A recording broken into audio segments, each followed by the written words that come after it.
আসসালামু আলাইকুম। সবাই কেমন আছেন? আশা করি সবাই ভালো আছেন। আসলে অনেক দিন পর আবার একটা ভিডিও নিয়ে আসলাম, কারণ আমরা তো আর প্রফেশনাল ভিডিও করি না। তা সবসময় কক মুরগি আমার খামারে হয়, তো এইবার আমি আবার আপনাদের দোয়ায় 1500 ব্রয়লার মুরগি নিছি। তা আলহামদুলিল্লাহ ভালো আছে, কিন্তু ব্যক্তিগতভাবে যা বুঝি যে আসলে যে কক মুরগি পালে তার জন্য কক মুরগি পালাটাই বেটার।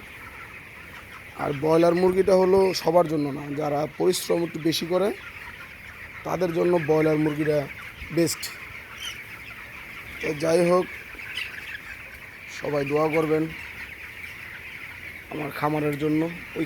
ওই যে পিছনে যে খামারটা দেখা যাচ্ছে ওইটার ভিতরে আবার আমি কক মুরগি নিমু 2-4 দিনের মধ্যে ইনশাল্লাহ। তো মাছের খামারে মাছ ছাড়া আছে, তো দোয়া করবেন সবাই।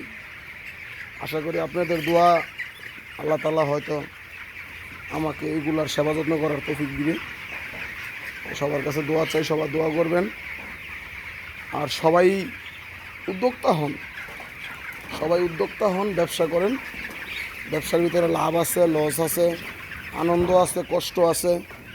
একটা মানুষের জীবনে আনন্দর যেমন দরকার, তেমন আপনার কষ্টেরও দরকার আছে, না হলে মানুষ বাস্তবতাটা বুঝবে না।